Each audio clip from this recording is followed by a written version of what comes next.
The universe, by its very nature, is governed by rules. Physics. Chemistry. The immutable laws that bind matter and energy into predictable, measurable patterns. Starfleet's greatest minds had spent centuries cataloging those rules, building a civilization on the foundation of understanding them. But what happens when something arrives that doesn't just bend those rules, but laughs in their face and keeps moving before anyone can write it down? That question would define the next 72 hours aboard the USS Enterprise D. If you're new here and love crossover stories that ask the impossible, hit that subscribe button and drop a character you'd want to see enter the Star Trek universe in the comments below. Live long and prosper, now let's run. It began without warning. The Enterprise D was holding position near the Viridian system, conducting a standard stellar cartography survey, when Lieutenant Commander Data registered an anomaly that made even his positronic brain pause mid-calculation. A subspace rupture, class unknown, energy signature unclassified, tore open approximately 400 meters off the port bow. It lasted exactly 1.3 seconds. Whatever came through it was moving so fast that the ship's sensors only caught it in retrospect, piecing together fragmented data like a puzzle assembled after the image had already disappeared. Captain Jean-Luc Picard was in his ready room, halfway through a cup of Earl Grey and a report on Cardassian border activity, when Worf's voice cut through the calm with characteristic urgency. "Captain. You are needed on the bridge. Immediately." Picard set down his tea. On the bridge, the main viewscreen showed nothing unusual: stars, the distant curve of Viridian 3, the quiet black of open space. But every officer at their station wore the same expression, the look of people who had just seen something their instruments could record but their minds couldn't quite accept. "Report," Picard said, settling into the command chair with practiced calm. Data turned from ops, his golden eyes carrying that particular quality of intense focus that meant something genuinely new had entered his experience. At 1,347 hours, a subspace rupture of unknown classification opened off the port bow. The rupture lasted 1.3 seconds. Sensors detected an object, or entity, passing through the rupture at a velocity I am still attempting to calculate accurately. Initial estimates suggest the object was traveling at speeds exceeding warp threshold within normal space, which is, by current Federation understanding, impossible for any biological organism. Biological? Riker leaned forward from the first officer's chair. "You're saying it was alive?" "The bio-readings, though fragmentary, suggest an organic life form. Mammalian. Approximate mass, 35 kilograms. Bipedal. The energy signature accompanying the organism does not match any known phenomenon in Starfleet's database." Data paused, a rare, meaningful pause. "It also does not match any phenomenon in my own supplemental databases, which include records from 1,400 non-Federation civilizations." The bridge sat quiet for a moment. "Where is it now?" Picard asked. Worf answered from tactical, his voice carrying the particular tension of a warrior who didn't yet know what he was dealing with but had already decided he didn't like it. "Unknown, Captain. Sensors lost the entity 0.7 seconds after rupture closure. Whatever it is fast." "Fast," Counselor Troy said from beside the captain, her brow furrowed. "I'm sensing something. An emotional signature, just on the edge of my range. Confusion. Disorientation. But underneath that." She tilted her head. Excitement. That was the moment the ship's internal sensors screamed. Something had just entered Deck 12 at a speed that registered as a localized shockwave. Then Deck 9.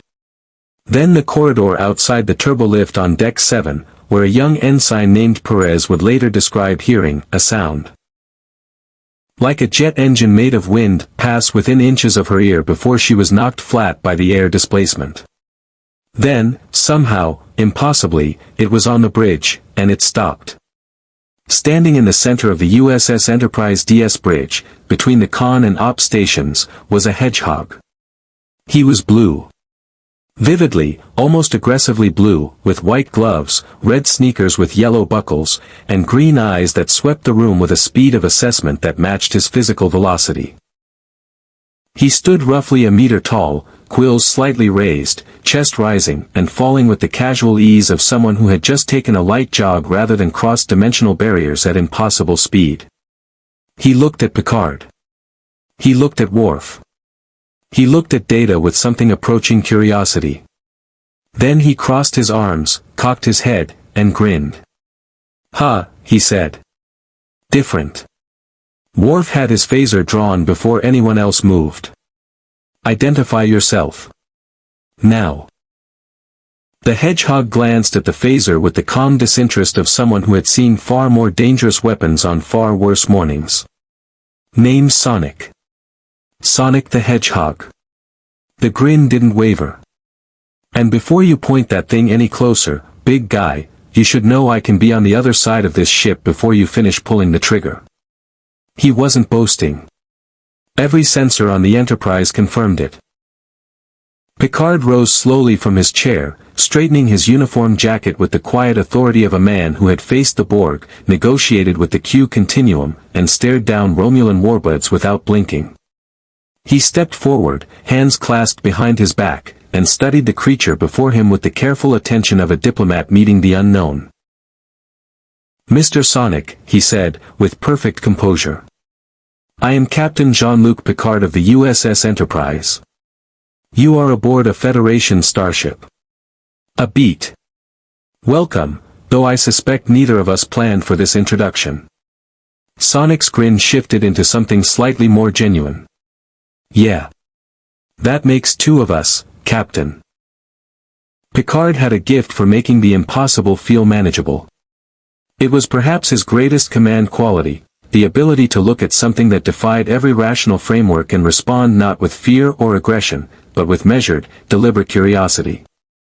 He had extended that quality to the Q continuum, to the Borg, to civilizations so alien that universal translators strained at the edges of comprehension. He extended it now to a blue hedgehog standing in the middle of his bridge, arms crossed, sneakers squeaking faintly against the polished deck plating. "Mr. Worf," Picard said quietly, without turning. "Lower your weapon." Worf's jaw tightened. The phaser stayed up for exactly 2 more seconds, a small act of Klingon defiance, before it returned to his belt.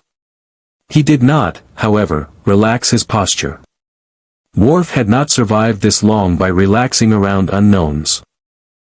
"Thank you," Picard said, to both of them. He gestured toward the conference lounge. "Mr. Sonic, I'd like to speak with you somewhere less operational." Sonic glanced around the bridge. Riker was watching him with barely concealed fascination. Troy was watching him with professional intensity. Data was watching him with the focused attention of a scientist who had just discovered a new element. The junior officers at their stations were trying very hard to look like they weren't staring. "Sure," Sonic said. "But I'm not great with sitting still. Just a heads up." "I'll manage," Picard replied, with the faintest trace of dry humor. In the observation lounge, with the stars of the Viridian system drifting past the tall windows, Picard sat across from Sonic and listened. He was good at listening, it was another command quality, underrated and essential.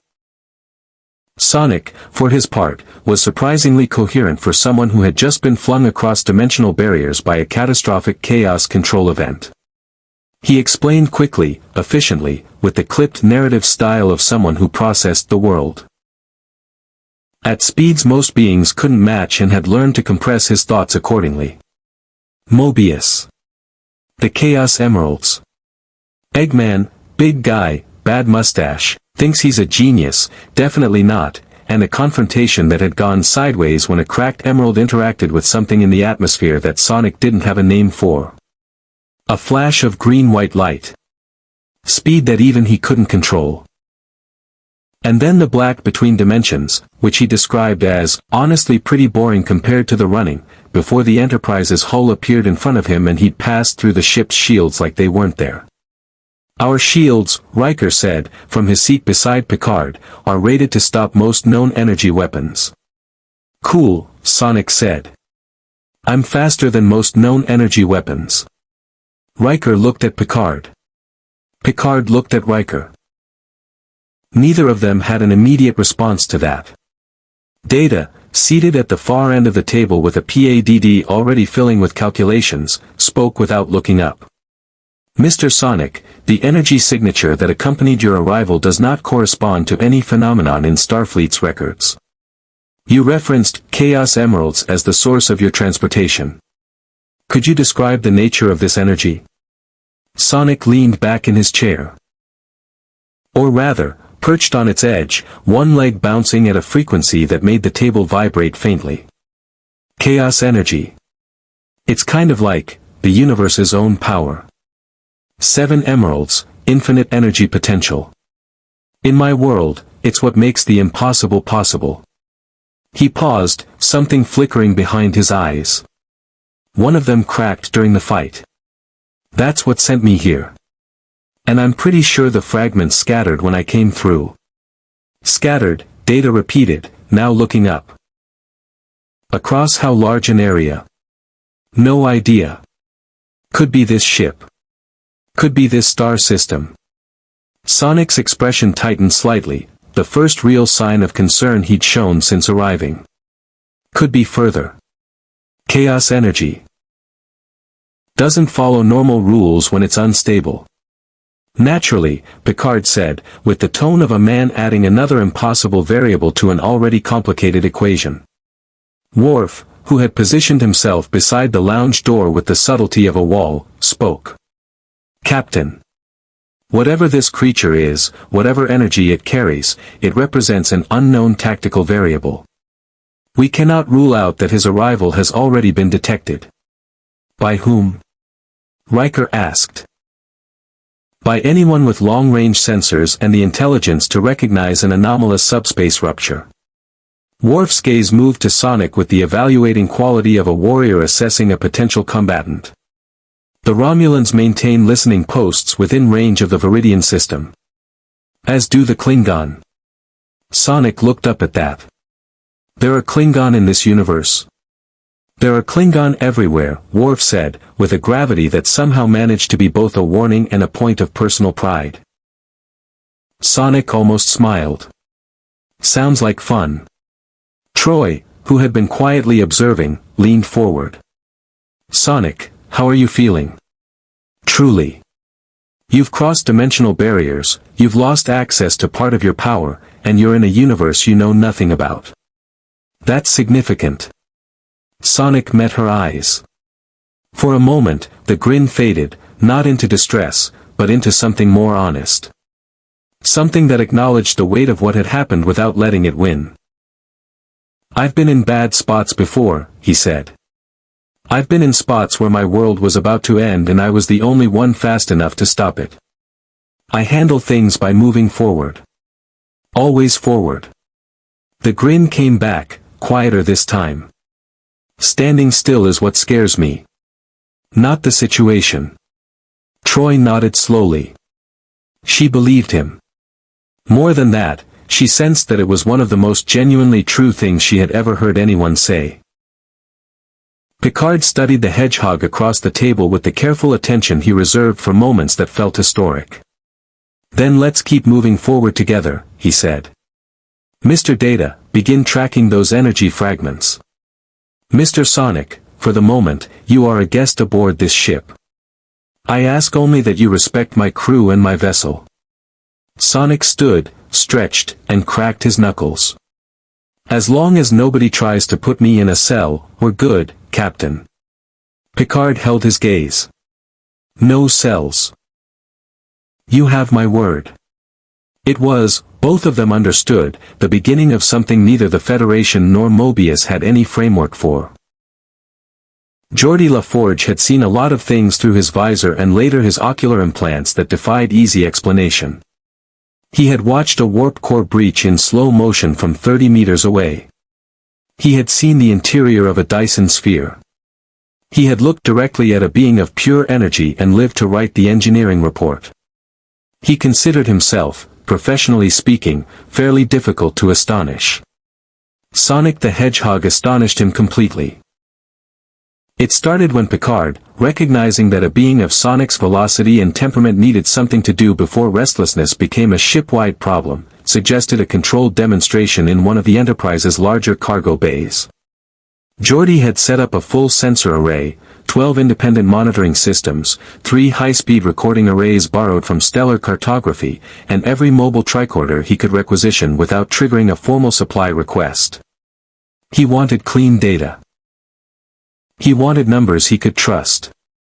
What he got instead were numbers that made him question everything he knew about the relationship between biology and physics.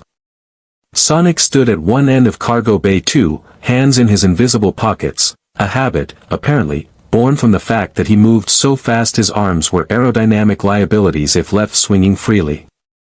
The bay was 200 meters long. Geordi had marked the far wall with a targeting sensor. "Whenever you're ready," Geordi said, PADD raised, trying to sound professional. Sonic was already at the far wall. Geordi looked at his PADD. The sensors had recorded it, barely. 0.0003 seconds. In the length of time it took a human synapse to fire, Sonic had covered 200 meters of deck plating, tagged the targeting sensor, and returned to his starting position with his arms crossed and an expression of mild boredom. That, Geordi said carefully, should not be physically possible. "Yeah, I get that a lot." Sonic ran 3 more passes at Geordi's request, varying speeds, different trajectories, one full spin dash that left a perfectly circular scorch of heat on the cargo bay floor and knocked every unsecured piece of equipment against the far wall. The data was extraordinary. Not just fast, not just record-breaking in any conventional sense. Sonic's top speed in the enclosed bay, limited deliberately to avoid structural damage, registered at approximately Mach 800 within normal space. The sensors had to be recalibrated twice to confirm it. But there was something else in the data. Something Geordi noticed on the third pass and flagged quietly, filing it away while Sonic was occupied with a question from Data about the aerodynamic function of his quills. The chaos energy signature, the field that surrounded Sonic and made his speed possible, was operating at reduced intensity. Not dangerously so. But measurably. The field that should, based on Sonic's own description, be running at full output was instead cycling at roughly 85% efficiency, with intermittent dips to 78%. Without the scattered emerald fragments, the field was slowly, incrementally losing coherence. Geordi didn't say anything immediately. He needed to model the decay rate first, needed to understand the timeline before he brought it to the captain. But the implication was clear, and it sat in the back of his engineering mind with the specific weight of problems that had deadlines attached to them. Later, in the corridor outside the cargo bay, Data fell into step beside Sonic as they walked. Though Data had to move at a deliberately reduced pace to maintain any semblance of a shared walk, and Sonic was visibly exercising restraint, his feet moving with the faint nervous energy of someone built for velocity trying to pretend that walking was a natural state of being. "You are adapting well," Data observed. Sonic shrugged. "I've had weirder days. I find that difficult to believe, statistically speaking. The human body, or any biological body of your approximate mass, would be destroyed by the inertial forces alone. The acceleration, the stops, the turns," Geordi gestured helplessly at his PADD. "There's no biological framework that accounts for this." Sonic tapped the side of his head. "Chaos energy. It's not just power, it's protection. Inertia doesn't apply the same way when you're running on something that exists outside normal physics." Data, standing beside Geordi with his own sensor array and the focused expression of a man experiencing something approaching joy, looked up. "Fascinating. The chaos energy essentially creates a localized field around your body that mediates the physical consequences of your velocity. Similar in principle to a ship's inertial dampeners, but biological and self-generated." Sonic pointed at Data. "Yeah. That. Except I've never heard anyone explain it that well before. I find precise language clarifying, Data said. I find running clarifying, Sonic replied. Guess we're not that different. Geordi, still processing, ran a secondary scan. The energy signature you're putting out when you move, it's interacting with the ship systems. Nothing dangerous, but our EPS conduits are registering microfluctuations every time you hit full speed in an enclosed space. It's like... He searched for an analogy. Like running a frequency through a guitar string. The ship is resonating with you. Sonic looked faintly guilty. Sorry. Enclosed spaces aren't really my thing. I usually have a planet to run on. Don't apologize, Geordi said, suddenly animated. This is the most interesting engineering problem I've had in 6 months. Do you have any idea what we could learn from studying how chaos energy interacts with warp field geometry? If the energy mediates inertia on a biological scale, there might be applications for. Geordi. Sonic held up a hand. You're going full engineer on me. Sorry. Geordi grinned. Occupational hazard. Then you haven't met Eggman on a Monday. Data considered this. I would be interested in meeting this individual. Trust me, Sonic said, you wouldn't. He glanced sideways at the android. You're different from the rest of the crew. I am an android. I do not experience emotions in the conventional sense, though I have a complex relationship with the concept. Nah, that's not what I mean. Sonic studied him with green eyes that missed very little. You're not scared of me. Most of them are trying to hide it, except the captain and the big Klingon guy. But you're not scared at all. Fear requires an emotional response I do not possess, Data said. What I experience instead is curiosity. You represent something entirely outside my existing parameters. I find that compelling rather than threatening. Sonic was quiet for a moment, a rare, genuine quiet. Yeah, he said finally. I think I like you, Data. I am gratified to hear that, Data replied. Though I should inform you, Lieutenant Commander Worf has been monitoring your location via internal sensors since you left the cargo bay. Sonic grinned. I know. I let him. The Klingon bird of prey decloaked off the Enterprise's starboard bow at 0614 hours, while most of the crew was still on beta shift and Sonic was doing laps of the ship's exterior hull. A fact that had caused 3 separate red alert protocols to be hastily stood down when sensors confirmed the reading was not a hull breach but was in fact a blue Hedgehog running across the outside of the ship at speeds that left ionized trails in the deflector grid. Picard had addressed that particular development with the specific brand of weary patience he reserved for situations the Starfleet Academy curriculum had not remotely prepared him for. The bird of prey was a different matter entirely. They are hailing us, Captain, Worf reported from Tactical, his voice carrying the particular tension of a Klingon who had just detected fellow Klingon and wasn't yet sure which kind of fellow they were going to be. On screen, Picard said. The commander who filled the view screen was broad, scarred across the left side of his face in a pattern that spoke of old combat rather than careless accident, and wearing the expression of a warrior who had made a decision and was committed to it regardless of consequences. His name, they would learn, was Commander Koth, of the House of Mekrovac. A minor house, ambitious, operating at the edges of High Council sanction in the way that minor Klingon houses frequently did when they smelled opportunity. Federation vessel, Koth said, without preamble. You carry something that does not belong to you. A being of extraordinary speed, detected by our long-range sensors when it emerged from subspace rupture 14 hours ago. We have come to issue a challenge. Picard kept his expression neutral. Beside him, Riker leaned slightly forward with the look of a man doing rapid tactical calculations. At the back of the bridge, Worf stood straighter, the involuntary posture adjustment of a Klingon confronting the complicated business of cultural identity. After 14 hours aboard a ship full of people trying to study him, classify him, and diplomatically manage him. The simplicity was almost refreshing. Sonic. Picard stepped closer, lowering his voice. I cannot officially sanction this. Good thing I'm not officially anything, then, Sonic replied, not unkindly. He met the captain's eyes. I can handle this. And Captain, sometimes letting people see what you can do is better diplomacy than a speech.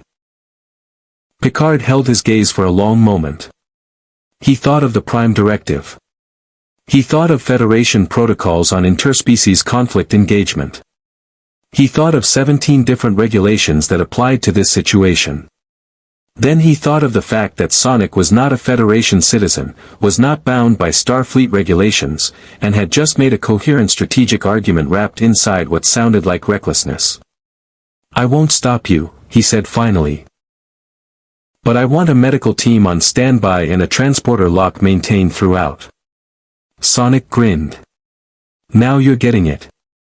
The engagement took place in the landing bay of the Bird of Prey, aboard the Klingon vessel by Sonic's own insistence, a gesture that Koth received with visible approval, reading it correctly as a statement of confidence. The Klingon champion was named Torek. He was 2 meters of engineered combat expertise, armed with a mek'leth in each hand, and he moved with the explosive speed of a warrior who had spent 30 years doing nothing but training to fight. He was extraordinarily fast, by any biological standard. He never touched Sonic.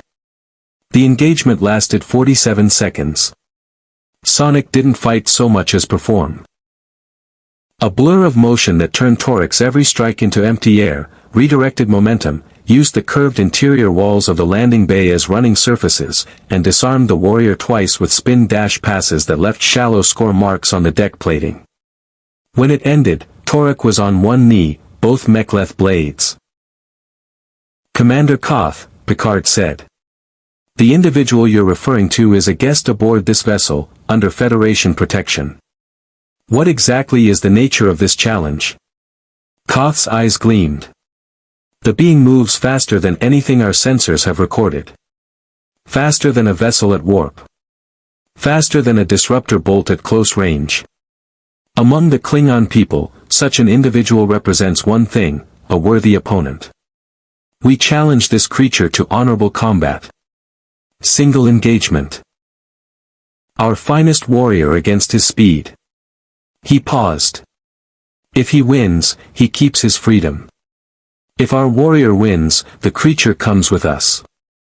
That, Riker said quietly to Picard, is not a negotiation we can accept. Agreed, Picard murmured. He opened his mouth to deliver a firm diplomatic refusal. I'll do it. Every head on the bridge turned. Sonic was leaning against the turbolift frame, arms crossed, sneakers marking faint scorched traces on the deck from his recent exterior excursion. He had apparently returned from his whole run, passed through the airlock, and walked onto the bridge at some point in the last 30 seconds without anyone noticing. Even Worf's expression briefly suggested something approaching embarrassment. Mr. Sonic, Picard said, with careful authority, you are under no obligation. I know. Sonic pushed off the wall and walked forward, studying the Klingon commander on the viewscreen with an evaluating green gaze. But I've never backed down from a fight in my life, and I'm not starting now. He glanced at Picard. It's not a death match, right? Just combat. First blood or yield, Koth confirmed, having watched this exchange with growing respect. We are warriors, not murderers. Sonic nodded slowly. Something in the offer appealed to him on a level that bypassed calculation entirely, the straightforward honesty of it, the clarity. No politics, no prime directives, no committees. Just speed and skill against whatever a Klingon warrior could bring. Resting against the far wall where Sonic had deposited them, and Sonic was standing 3 meters away, not breathing hard. The silence that followed lasted exactly 4 seconds. Then every Klingon in the landing bay began to laugh, the full-throated, genuine laughter of warriors who had just witnessed something magnificent. Koth stepped forward and looked at Sonic with an expression that, on a Klingon face, constituted profound respect. "You fight like the wind-given flesh," he said. "The House of Mekrovac does not forget what it witnesses." He placed a fist against his chest. "Today you are not our enemy." Sonic returned the gesture, mirroring it instinctively. "Same." Aboard the Enterprise, watching through the transport room's relay feed, Worf observed the chest salute with an expression that no one on the bridge was quite brave enough to comment on. It looked, very briefly, like pride. Data found the first Chaos fragment at 1,100 hours the following morning, embedded in the hull of a derelict pack-led freighter drifting at the edge of the Viridian system. The fragment had burned through 3 centimeters of duranium plating on entry and lodged itself in the freighter's power coupling, where it had been quietly supercharging the vessel's systems to approximately 400% of their rated capacity. The Packalds aboard had interpreted this as a gift from their gods and had spent the intervening hours attempting to figure out how to weaponize it, with the creativity and the technical sophistication that Packalds reliably brought to most engineering challenges. They had not made significant progress. Retrieving the fragment required Sonic to move through the freighter at reduced speed. The unstable energy made full velocity dangerous in close quarters. While data coordinated from the Enterprise and Geordi monitored the Chaos field readings with the focused intensity of a man watching a reactor that might or might not be about to do something catastrophic. The fragment itself was roughly the size of a human fist, pulsing with green-white light, and when Sonic's hand closed around it the field readings across the ship jumped 4% immediately. "Fragment 1, Sonic said through the comm, turning the shard over in his palm. Even fractured, even diminished, the Chaos energy responded to him, recognized him, almost, in the way that power sources recognize their intended conduit. 6 more to find." "Correction," Data said. "Based on the dispersion modeling I have completed, there are 5 remaining fragments. 1 fragment was destroyed on entry through the dimensional barrier. Its energy has fully dissipated into subspace. Sonic absorbed this. So I won't get back to full power even if I find them all." "Correct. However, the 6 recovered fragments should restore your Chaos field to approximately 94% efficiency. Supersonic transformation would become viable, though at slightly reduced duration compared to your canonical maximum." "Good enough," Sonic said, and meant it. The second fragment was harder. Long-range sensors placed it deep inside the Lanka pulsar system, a dense, radiation-heavy environment that made precise sensor work difficult and transporter operation impossible at range. More pressingly, when the Enterprise moved to within scanning distance of the system, they found they were not the only ones looking.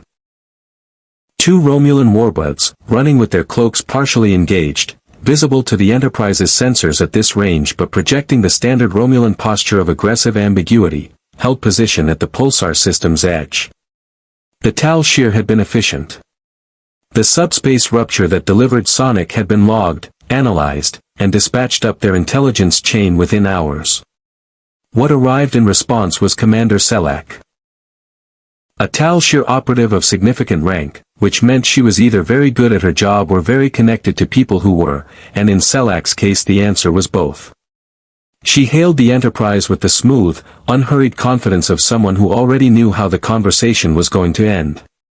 "Captain Picard," she said, from the Warbird's bridge. "A pleasant coincidence, finding you here." "Commander Selak." Picard's voice was perfectly even. "I wasn't aware the Tal shear had developed an interest in pulsar systems.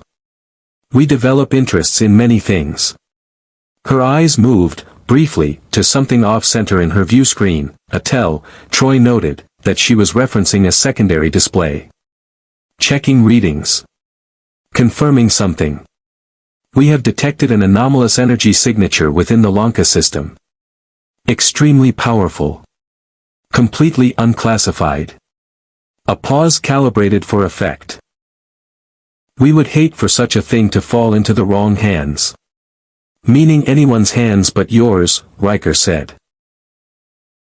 Selak smiled with the warmth of a Romulan star. "The Senator merely wishes to ensure regional stability, Commander." In the observation lounge, where Sonic had been brought the moment the warbirds appeared on sensors, he listened to the relay of the exchange with crossed arms and an expression of someone doing rapid assessment. So these Romulans want the fragment. They want to study it, Picard said, from across the table. Control it. Potentially weaponize it. The Tal Shiar does not collect anomalous energy signatures out of scientific curiosity. How far inside the pulsar system is the fragment? Data consulted his PADD. Approximately 2.3 million kilometers.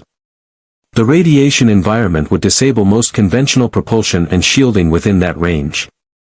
Transporters are non-functional. Shuttlecraft would sustain critical damage within 400,000 kilometers of the fragment's position. Sonic uncrossed his arms. What about someone running? The table went quiet. Geordi pulled up his field decay models on the wall display.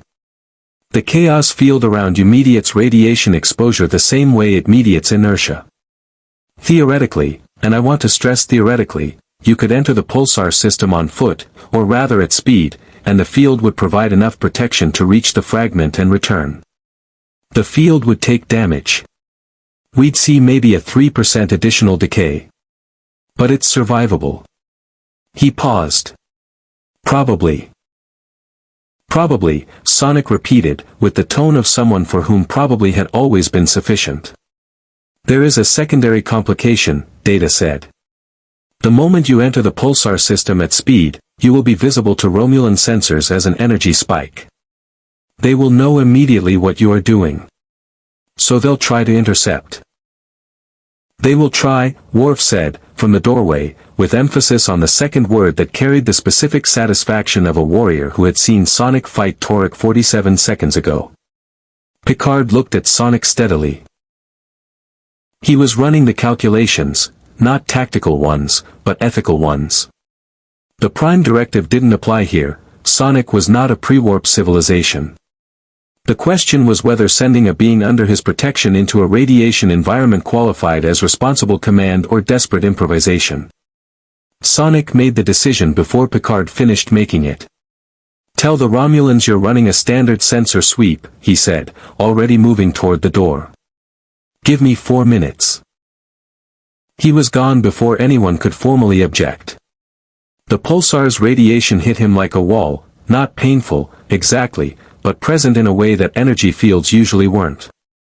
The chaos field flared in response, adjusting, compensating, burning a little hotter than it should have. Sonic pushed through it and ran deeper into the system, using the pulsar's own electromagnetic currents as a track, letting the energy flows guide him toward the fragment signature the way he'd learned to read wind and terrain on Mobius. 2 minutes in, he found it, wedged in the debris field of an ancient asteroid, glowing with contained fury. He grabbed it. The field jumped. Behind him, at the system's edge, Romulan sensors screamed. He was back aboard the Enterprise before the warbirds could complete their targeting solution. Q appeared on the bridge at 1347 hours, wearing a Starfleet admiral's uniform and the expression of someone who had been saving a particularly good joke for exactly the right moment and had just decided the moment had arrived. Jean-Luc, he said, settling into the captain's chair with proprietorial ease, one leg crossed over the other, surveying the bridge with the satisfied air of a collector who had just added something exceptional to his collection. You've been busy. A dimensional refugee, a Klingon sparring match, a Romulan footrace through a pulsar system. He clicked his tongue. And you didn't invite me. I'm wounded. Picard stood 3 meters away with the expression he reserved exclusively for Q, a precise compound of exasperation, wariness, and the specific exhaustion of a man who had learned that argument was both inevitable and largely futile. Q, he said. Whatever you're here for. Oh, I'm here for him, Q said, pointing. Sonic was standing at the back of the bridge, having arrived from engineering approximately 2 seconds after Q materialized, drawn by the energy spike that accompanied Q's appearance, which the chaos field had registered as something significant enough to investigate. He studied Q with green eyes that were doing the same rapid assessment they applied to everything, cataloging, calculating, deciding. Q studied him back with the delighted attention of a being who had lived for billions of years and still occasionally found something genuinely new. Magnificent, Q said, standing and walking forward with his hands clasped behind his back in an unconscious mirror of Picard's own habitual posture. Do you know how rarely I encounter something I haven't seen before? It's been, at least 4 centuries since anything surprised me. He stopped 2 meters from Sonic. You are surprising. Thanks, Sonic said. You're weird. Q laughed, a genuine laugh, unperformed, which was rare enough that several bridge officers exchanged. Ulterior motives. But this, he gestured between himself and Sonic. This is purely appreciative. Your universe has found itself a genuinely interesting visitor. Touching, Picard said dryly. Is there a point to this visit beyond appreciation?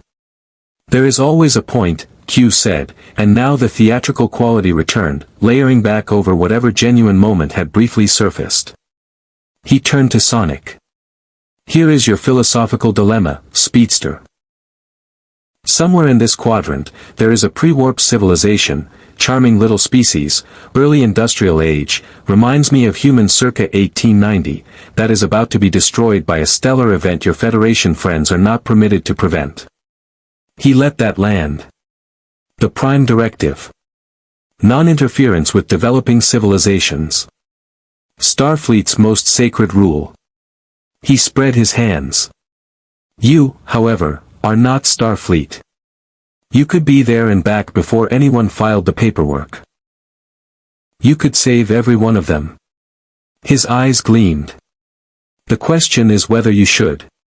Sonic looked at Picard. Picard's expression was carefully composed, but his eyes said everything.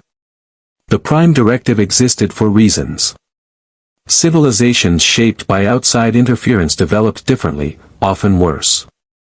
The history of well-intentioned intervention was long and complicated and not always kind. These were not convenient rules. They were hard-won wisdom. Where?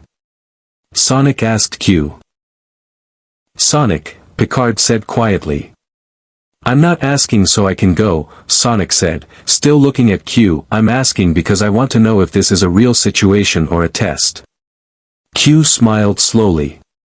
Both, he said. As the best tests always are. The silence stretched.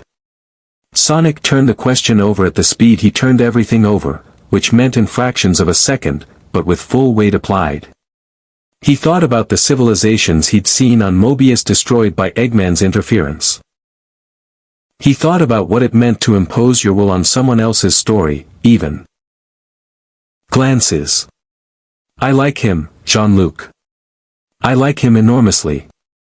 Q. Picard stepped forward.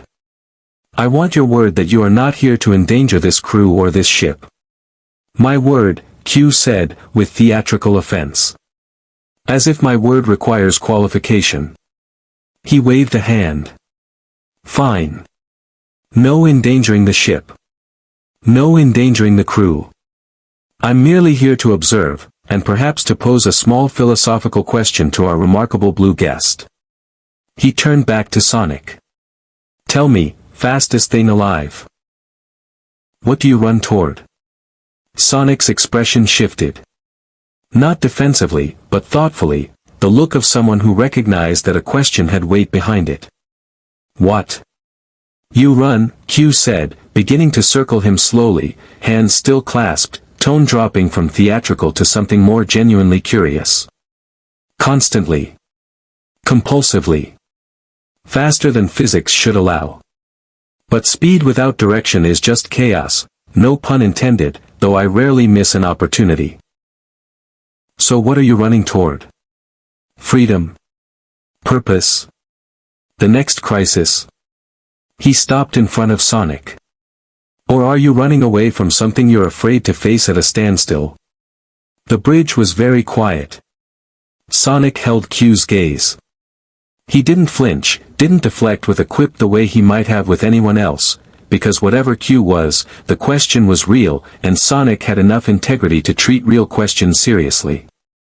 I run toward the people who need help, he said. Always. That's it. That's the whole answer. Q tilted his head. And when you can't reach them in time? Something moved behind Sonic's eyes, old and specific and briefly unguarded. Then I run faster next time. Q was silent for a moment. An actual, unperformed silence. Then he smiled, smaller than his usual performances, and somehow more genuine for it. Jean-Luc, he said, without turning around. I owe you an apology. When I introduced humanity to the Borg, I told you it would drive you to better yourselves. A pause. I may have occasionally had. With the best intentions. He thought about Picard's eyes. Then I don't go, Sonic said. Because it's not my call. It's theirs. Q looked at him for a long moment. Then he began to applaud, slow, genuine, 3 measured claps. Extraordinary, he said. You are the first being I have ever tested who gave the right answer and clearly hated giving it. He snapped his fingers. He was gone. On the main viewer, sensors showed a distant star system, stable, unchanged, no stellar event in progress. Troy exhaled slowly. Riker looked at the ceiling. Picard looked at Sonic with an expression that had moved past assessment into something closer to respect. He was never going to let them die, Sonic said flatly. Was he? No, Picard said. He wasn't. Then what was the point? Picard considered this. To see what you would choose, he said, when choosing right meant accepting that you couldn't fix everything. Sonic stared at the view screen for a long moment. I really hate standing still, he said finally. I know, Picard said. So do I, sometimes. The Borg cube dropped out of transwarp at 0200 hours, and every alarm on the Enterprise D went off simultaneously. It was massive, 3 kilometers of angular, asymmetric brutality, studded with sensor arrays and weapon emplacements and a slow geometric rotation of something that had never needed to be elegant because elegance was irrelevant to a civilization that measured progress purely in terms of what it had consumed. It held position 14,000 kilometers off the Enterprise's bow with the patience of a machine that had no concept of urgency because urgency implied the possibility of failure and the Borg did not entertain the possibility of failure. Picard was on the bridge in 40 seconds, uniform jacket sealed, face carrying the particular controlled tension of a man who had once been made part of that machine and carried the memory of it like a splinter he could never fully remove. Report, he said. Worf's voice was steady, the professional steadiness of a warrior who had learned that fear before a Borg cube was both appropriate and useless.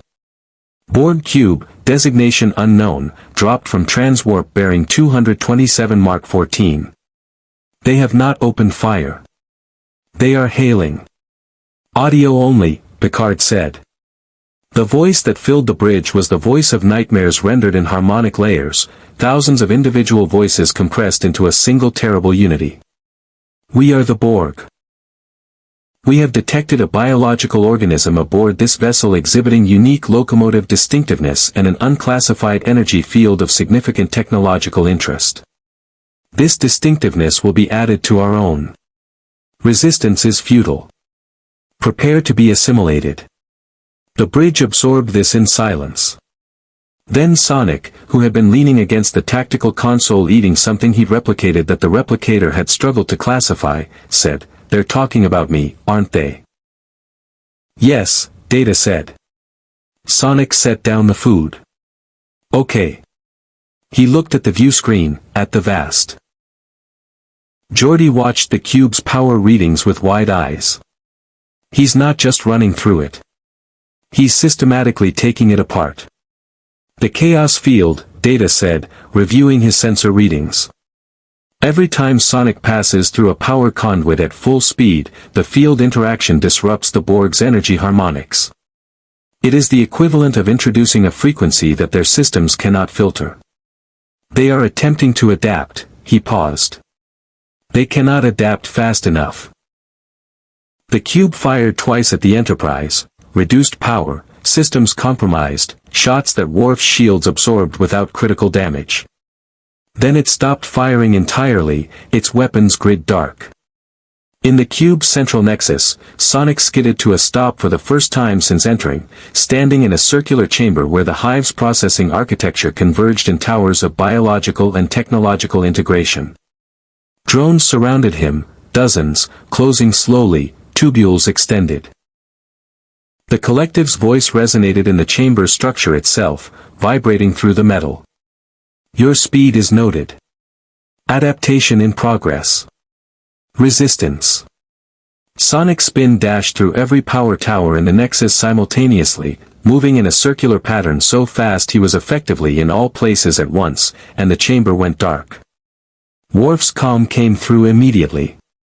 Sonic. The cube is venting atmosphere from 4 sections. Structural integrity failing in the outer grid. Time to leave. Sonic looked around the dark nexus. At the drones, standing motionless, the local collective consciousness disrupted, their coordination severed from the hive. They were still dangerous. But they were confused, and confused Borg, severed from the collective, were something closer to lost than threatening. He felt, unexpectedly, something that wasn't satisfaction. Beam me out, Worf, he said. Geometric horror filling it. So what exactly is assimilation? Worf explained it with Klingon efficiency and zero softening. Nanoprobes. Biological and technological integration. The erasure of individual identity into collective consciousness. The permanent end of Sonic the Hedgehog as a discrete entity and the beginning of Sonic the Hedgehog as a Borg drone, his speed and his chaos field catalogued and replicated across the collective. Sonic listened to all of this. His expression moved through several stages, surprise, revulsion, and finally something cold and utterly resolved. That's not happening, he said, with the quiet certainty of a statement of physical law rather than personal preference. Agreed, Picard said. Red alert. Shields to maximum. Mr. Worf, prepare quantum torpedoes. He turned to Sonic. I need you to stay aboard this ship. The Borg will attempt to beam drones directly through our shields if they get close enough. They have technology that can breach Federation shielding under sustained. Captain. Sonic was already moving toward the turbolift. I have a better idea. Sonic. Their whole thing is assimilation, right? Adapting to threats, adding to the collective. He turned in the turbolift doorway, and his eyes were bright with the specific energy of someone who had just identified the exact shape of a problem and knew precisely how to run at it. What happens when the threat moves faster than their adaptation cycle? The turbolift closed. Riker looked at Picard. Did he just volunteer to board a Borg cube? Apparently, Picard said, and then to Worf, get me a transporter lock on him. Maintain it regardless of Borg interference. If his signal degrades even 2%, beam him back immediately.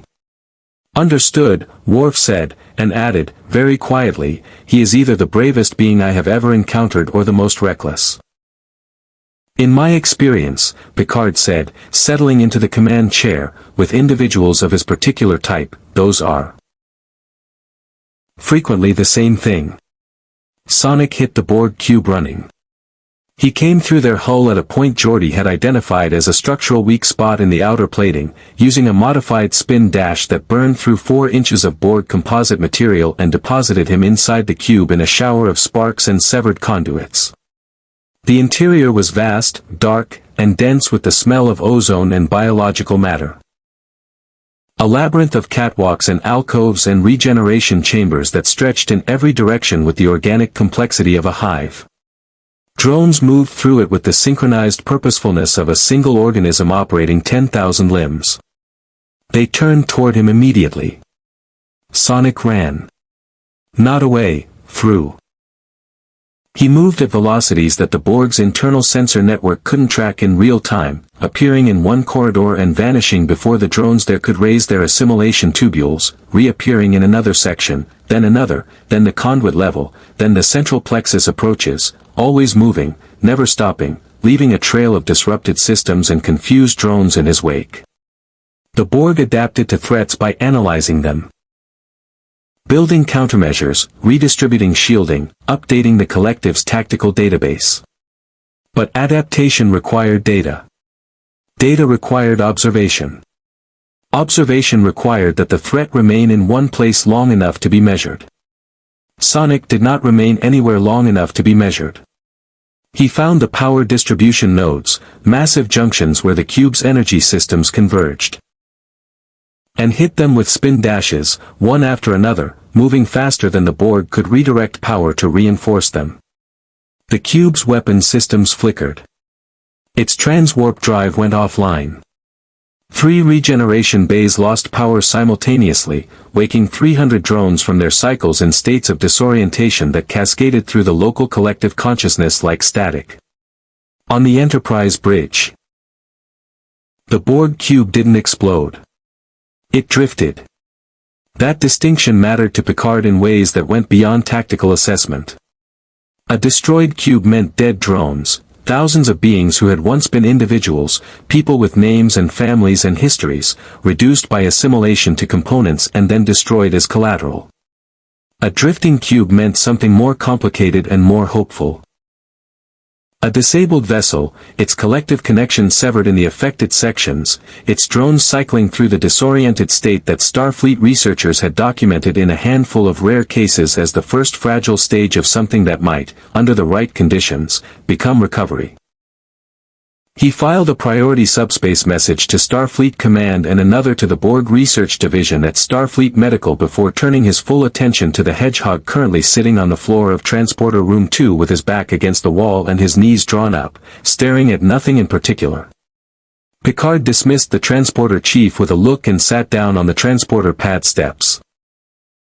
An undignified posture for a starship captain, but dignity had its place and this wasn't it. He said nothing immediately. He had learned, across decades of command, that some moments required words and some required the willingness to simply be present while someone processed something large. Sonic spoke first. "The ones I cut off from the hive mind," he said. "The drones in the sections I disrupted. What happens to them?" "They'll require significant medical intervention," Picard said. "Starfleet has protocols for liberated drones. It's a long process. Difficult. Some recover more fully than others." He paused. 7 of 9, a crew member aboard another Starfleet vessel, is perhaps the most well-documented case. She was assimilated as a child and liberated as an adult. She is, by any meaningful measure, extraordinary. Sonic absorbed this. "So there's a chance." Sonic told him, not unkindly. Riker, standing at the back of the room, spoke up. "There's another complication. The Badlands fragment, it's not just us who found it. The Cardassian Obsidian Order has a listening post at the Badlands perimeter. They'll have detected the same energy signature we did." He pulled up a secondary display. "And after the Borg cube incident, every long-range sensor in this quadrant is pointed at us. Everyone knows something unusual is happening aboard the Enterprise." "Define everyone," Sonic said. "Romulans. Klingon, though Commander Koth's house appears to be maintaining respectful distance, interestingly. The Cardassians." Worf added, from the doorway, "And Starfleet Command has been sending increasingly pointed messages requesting a full briefing on the nature of our guest." Sonic looked around the room. At Picard's carefully neutral expression that nonetheless communicated solidarity. At Geordi's genuine concern. At Data's focused attention. At Riker's tactical assessment that had, somewhere in the last 48 hours, shifted from wariness to something closer to protectiveness. 31 hours, Sonic said. 3 fragments. Cardassians, Romulans, and Starfleet bureaucracy between me and full power. He pushed off the console he'd been leaning against. Good. I was getting bored. Worf made a sound that was, technically speaking, not a laugh. But it was close. The two recoverable fragments came first, retrieved within 4 hours through a combination of sonic speed and Data's precise sensor coordination, pushing the field back to 84% and buying breathing room on the decay curve. Then the Enterprise turned toward the Badlands, moving at maximum warp, racing a clock that Geordi watched with the focused anxiety of an engineer who had done the math and knew exactly how much margin they didn't have. "There's always a chance," Picard said. "That is, I've found, one of the few statements you can make with genuine confidence about the universe." Sonic looked sideways at him. "You were Borg, weren't you?" It wasn't entirely a question. He'd picked up enough from crew conversations and the particular quality of Picard's composure around the cube to understand that something personal was operating beneath the captain's professional surface. Picard was quiet for a moment. Briefly. Long enough. He met Sonic's eyes. Long enough to understand what it means to have your identity stripped away and replaced with something that uses your knowledge and your voice and your face while you watch from somewhere very far inside yourself. Sonic said nothing. But something in his expression shifted, a recognition, not of identical experience, but of the shape of it. The experience of having your fundamental self threatened. Eggman had roboticized Mobians. Taken living beings and reduced them to machines. Sonic had spent years running toward that specific horror, trying to outrun it for everyone who couldn't outrun it themselves. "Yeah," he said quietly. "I get it." They sat in comfortable silence for a moment, two beings from entirely different realities who had just discovered they shared the particular understanding that comes from having looked at the erasure of selfhood and chosen to keep moving anyway. Then Geordi's voice came through the comm, carrying the specific energy of an engineer who had discovered something that couldn't wait. "Captain. Sonic. You both need to get to astrometrics. Now." The news Geordi delivered in astrometrics was layered, good and bad in proportions that required careful unpacking. The good, long-range sensors had located 3 of the remaining 4 chaos fragments. 2 were recoverable within the current star system. The third was deep in the Badlands. The turbulent region of plasma storms near the Cardassian border that made navigation treacherous and sensor work nearly impossible, but not beyond reach. The chaos field decay rate had accelerated. Geordi pulled up the modeling on the astrometric display, a 3-dimensional projection of the field degradation curve, plotted against time. "When I first noticed the decay, I estimated we had roughly 72 hours before the field dropped below the threshold that protects your physiology from the consequences of your own speed," he said to Sonic, with the careful directness of an engineer delivering a systems failure report. That estimate was based on the decay rate at the time. He pointed to the curve's sharpening angle. The Borg cube changed things. Running inside that cube at sustained maximum velocity for 11 minutes, the field burned significantly hotter than normal operations. The decay accelerated. "How long do I actually have?" Sonic asked. Geordi and Data exchanged a look that communicated an entire conversation in approximately 1 second. 31 hours, Data said. After which the chaos field will be insufficient to mediate the physiological consequences of speeds above approximately Mach 50. You would still be extraordinarily fast by any biological standard. But sustained high-velocity running would begin causing internal damage. Sonic stared at the display. Mach 50 was nothing, a crawl, by his standards. Fast enough to be useful. Not fast enough to be him. And if I get all the remaining fragments? Field restoration to 91% efficiency, Geordi said. Well above the critical threshold. You'd be fine. He hesitated. But the Badlands fragment is the problem. The plasma storms will make sensor-guided retrieval nearly impossible. We can get you close, but the last 100,000 kilometers would require navigating blind, in storm conditions that would destroy a shuttlecraft in minutes. But not me, Sonic said. The field should handle it, Geordi said. Should. I'm going to need you to stop saying should. Sonic spent the warp transit in the forward observation lounge, watching the stars streak past, running his thumb over the recovered fragments in his palm. The chaos energy pulsed against his skin, familiar, warm, like hearing a language you grew up speaking after months of translation. He thought about Mobius. About Tails, who would be building something complicated right now, worried and brilliant. About Knuckles, who would be furious and probably punching rocks. About the world he'd left behind, not abandoned, never abandoned, but separated from by forces larger than either of them. He thought about what Picard had said in the transporter room. There's always a chance. He held on to that at the speed he held on to everything important, completely, and without letting go. The Badlands lived up to their name. From the Enterprise's forward view screen, the region looked like the universe itself had lost its temper, vast curtains of plasma energy churning in slow, terrible spirals, lit from within by electrical discharges that dwarfed entire moons, interrupted by corridors of relative calm that shifted and closed without warning. Navigation here was less a science than an argument, and the argument was usually lost. The Enterprise moved at 1/4 impulse, every system strained, Geordi running continuous damage assessments as plasma tendrils reached toward the shields with the idle curiosity of something enormous and indifferent. Cardassian vessel at extreme sensor range, Worf reported, his voice carrying the specific tension of a warrior tracking a predator through bad terrain.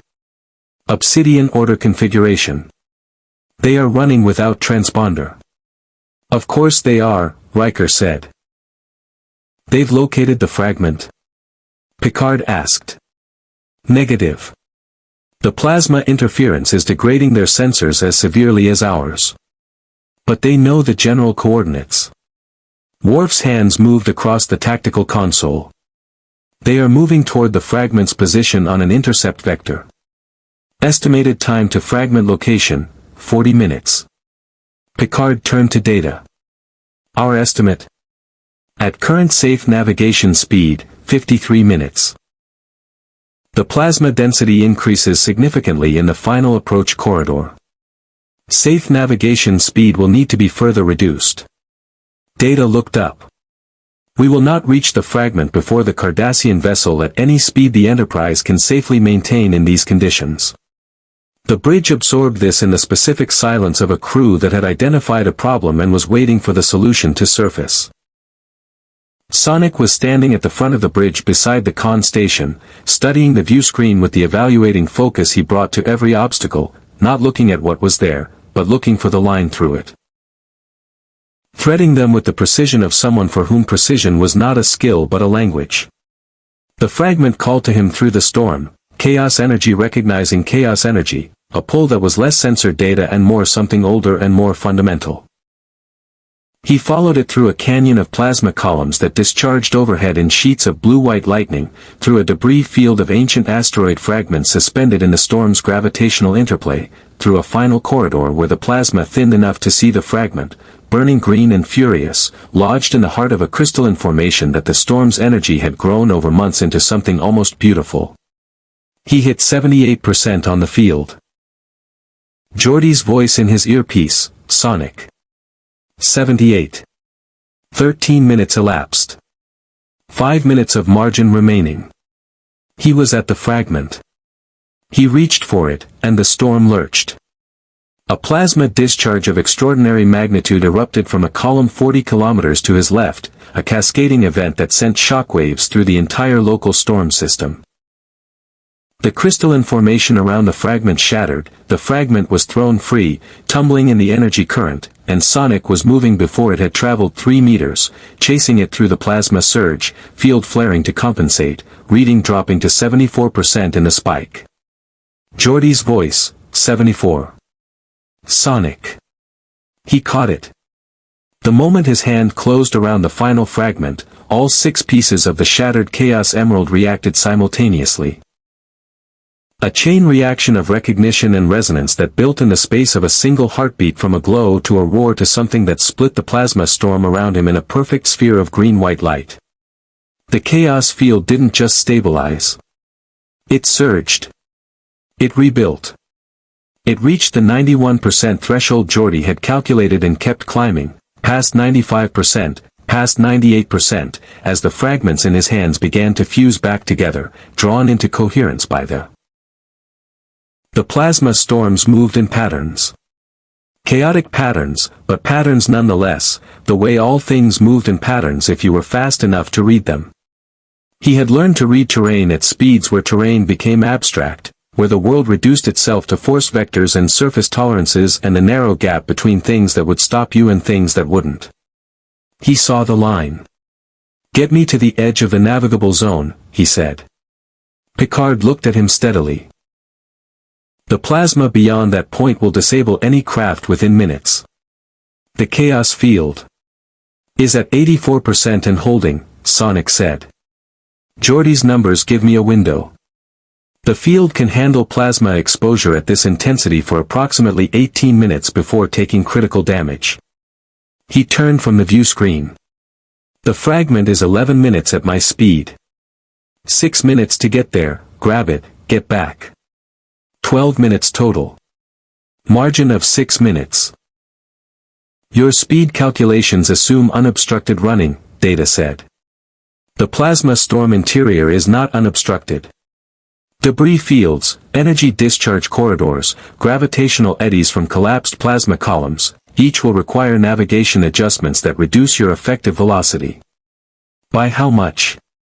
Data calculated. "Worst case scenario, effective velocity reduction of 30%. Transit time increases to approximately 9 minutes each way. 18 minutes total. Exactly at field tolerance threshold." With zero margin, Geordi said through the comm, he'd been listening from engineering. "Sonic, zero margin means if anything goes wrong in there, anything, we can't get a transporter lock through the plasma, we can't send a shuttle, and you'd be running on a field that's actively failing." Sonic looked at Picard. Picard looked back with the expression of a man who had sent people into danger before. Had lived with those decisions, had carried the ones that went wrong, and who took the weight of it seriously enough to never pretend it was simple. "It's my call," Sonic said quietly. "Not yours. I know the risk." "I know you know it," Picard said. "That doesn't make it easier to watch someone run toward it." "No," Sonic agreed.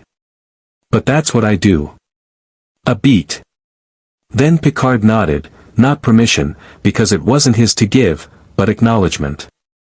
The acknowledgement of one person who understood the necessity of running toward things to another. "Worf," Picard said. "Get every transporter array on the ship aligned toward the Badlands. The moment his signal is recoverable, even 10% resolution, beam him directly to sickbay." "Understood," Worf said. "Geordi, monitor the chaos field continuously. Any reading below 71%, you tell me immediately." "Already on it, Captain." Picard turned back to Sonic. 6 minutes of margin. Use every second of it wisely." Sonic grinned, the real one, the one that wasn't performance but genuine expression of a being in its element. 6 minutes is an eternity for me." He went over the side of the Enterprise at the navigable zone boundary like a runner leaving the blocks, immediate, total, committed. The plasma hit him in a wall of heat and electromagnetic fury that the chaos field absorbed, with a flare of green-white energy visible on the Enterprise's sensors as a bright moving point in the storm's chaos. Geordi watched the field readings with the focused intensity of someone diffusing something delicate, narrating continuously to the bridge, 84%, holding. 82% after the first major discharge corridor. 80% navigating a gravitational eddy that spun Sonic 40 degrees off course and cost him 11 seconds of correction time. Inside the storm, Sonic ran by feel. By the same instinct that had carried him across collapsing bridges and crumbling platforms and the surfaces of objects moving faster than the ground beneath them. The plasma moved in waves and he moved between them, reading the patterns at the speed they required to be read, finding the corridors of relative calm and energy they shared. The Chaos Emerald reformed. Cracked, imperfect, one facet permanently dark where the destroyed fragment had been. But whole enough.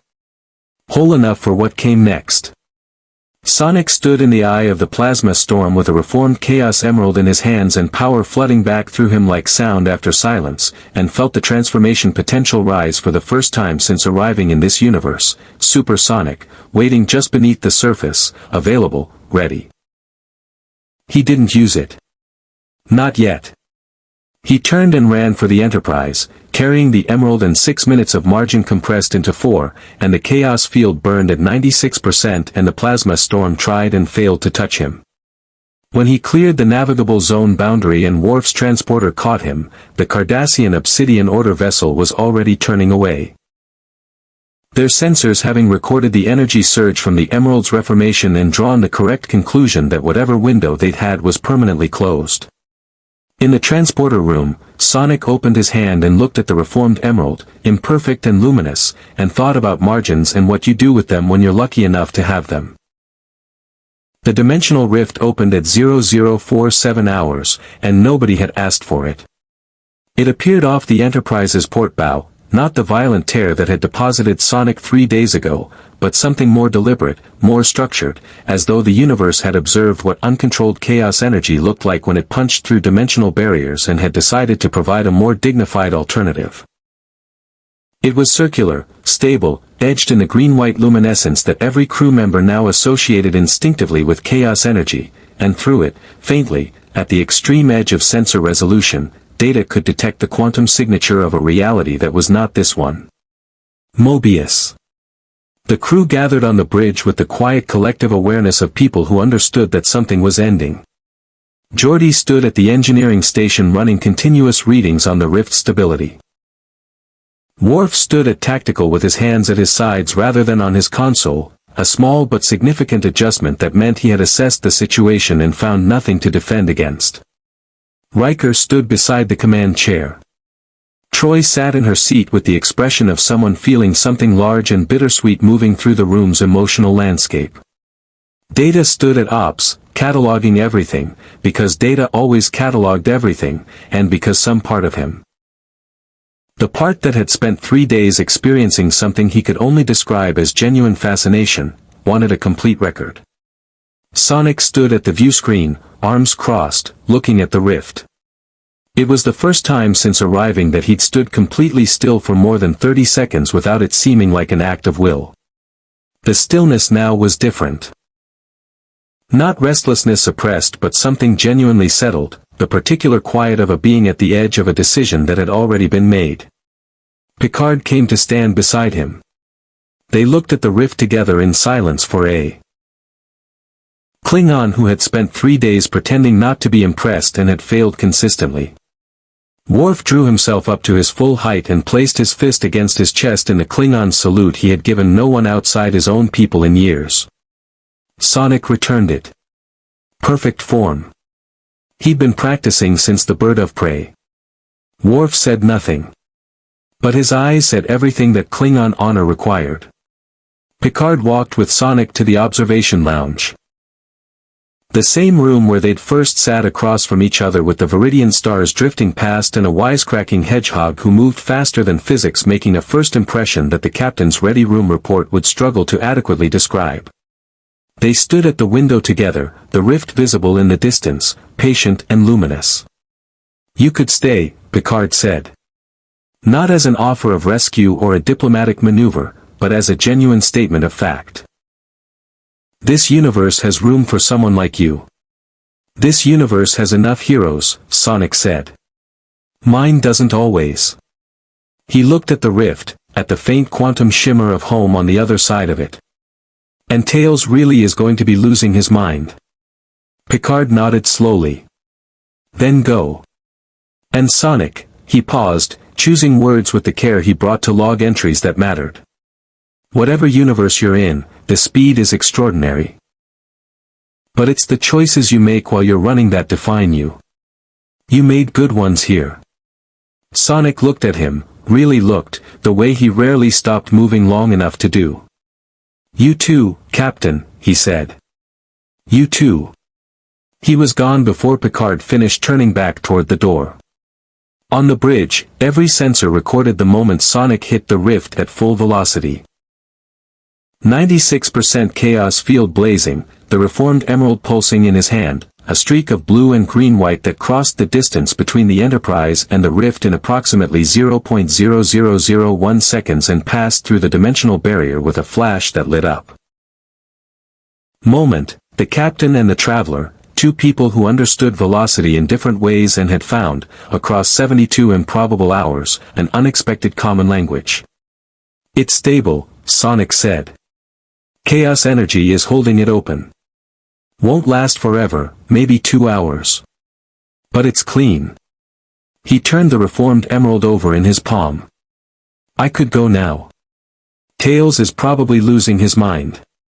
Knuckles has definitely punched something he shouldn't have. Almost certainly, Picard agreed, with the faintest trace of warmth. Sonic looked sideways at him. I did some damage here. The Borg cube, those drones are going to need help. The Romulan situation. Commander Selak filed a formal protest with the Federation Council approximately 4 hours ago, Picard said. Our diplomatic corps will manage it. The Borg drones will receive the care Starfleet can provide. The Klingon, he almost smiled. Commander Koth sent a communication this morning. The House of Mekrovac has formally recorded your combat engagement as an honorable encounter in their historical archives. You are apparently the first non-Klingon being to earn that distinction in 11 years. Sonic absorbed this. Worf's going to be insufferable about that, isn't he? He already is, Picard confirmed. From tactical, Worf said, without looking up, I heard that. Something moved across Sonic's face. A complicated expression that contained amusement and something more genuine beneath it. He turned from the view screen and looked at the bridge, at the people who had pointed phasers at him and then put them down, who had studied him and argued with him and followed him into things that made no tactical sense and had done it anyway because the situation demanded it, and they were, at their core, the kind of people who showed up when situations demanded things. Data, he said. Data turned from his console with his full attention, the focused, complete attention that Sonic had identified in the first hours as the android's version of genuine regard. Yes. You said I was outside your existing parameters when I arrived. Sonic crossed the bridge toward him. Am I still? Data considered this with the seriousness it deserved. You remain the only biological organism I have encountered capable of sustained velocities exceeding Mach 800 in normal space. You remain the only being whose energy signature does not correspond to any phenomenon in Starfleet's database. You remain, by virtually every measurable metric, entirely outside established parameters. A pause. However, I find that I have developed new parameters specifically to accommodate you. Which is, I believe, precisely what parameters are for. Sonic looked at him for a moment. Then he held out his fist, knuckles forward, the universal gesture of his world for something that words didn't quite cover. Data looked at the fist. Looked at Sonic. Then, with the careful precision of someone who had researched the gesture and understood its meaning, bumped his own knuckles against it. Yeah, Sonic said quietly. That's exactly what parameters are for. He said goodbye to Geordi with the specific acknowledgement of someone who recognized that an engineer who stayed up through 3 consecutive shifts monitoring your energy field because he was worried was a particular kind of person worth acknowledging. He said goodbye to Riker with the ease of two people who had never entirely trusted each other and had arrived at mutual respect through the honest route of watching each other handle difficult things well. He said goodbye to Troy, who told him, quietly, just between them, that she had never sensed a being whose emotional core was so completely without ambivalence. He ran toward what he loved and he loved what he ran toward, and she had never encountered that kind of internal coherence before. He stopped in front of Worf last. They looked at each other. Warrior to warrior. The compact, improbable Hedgehog and the massive. Every view screen on the ship. The rift held for exactly 4 more seconds. Then it closed, cleanly, completely, leaving nothing behind but the memory of something impossible that had been, briefly and improbably, exactly what this universe needed. Worf broke the silence. Sensors clear. No anomalous readings. Thank you, Mr. Worf, Picard said, settling into the command chair with the particular quality of a man returning to the familiar after something that had changed his understanding of what familiar meant. He looked at the empty stars on the view screen.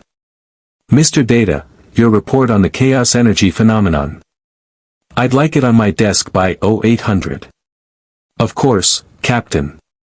Though I should note that the report will necessarily contain a significant number of conclusions categorized as unprecedented. I've read unprecedented before, Picard said. Set a course for Starbase 47. Warp 6. He looked at the stars one more time. Engage. The Enterprise jumped to warp, trailing light. Somewhere on the other side of a healed dimensional barrier, on a world that had been waiting for the sound of sneakers on solid ground, a blue streak hit the horizon running, and didn't stop. In the end, the Federation's records would classify the incident as an anomalous dimensional incursion, category unknown, filed neatly in Starfleet's database between a spatial fold event near Bethesda and an unresolved tricorder malfunction on Deck 7. The classification captured nothing of what had actually happened. It did not capture Worf's Klingon salute, or Data's new parameters, or Picard standing at an observation window watching something extraordinary choose to go home. It did not capture the way a being built entirely for forward motion had paused, briefly, and looked back, not with regret, but with the particular gratitude of someone who had found unexpected kinship in an impossible place. The universe is vast and indifferent to most of what moves through it. But occasionally, something runs through it fast enough and bright enough that the universe has no choice but to notice. Sonic the Hedgehog had done that here. The Enterprise crew would carry the memory of it the way they carried all meaningful encounters, not as data, but as something that had quietly, permanently, made them more than they were before he arrived. Live long and prosper. More stories await.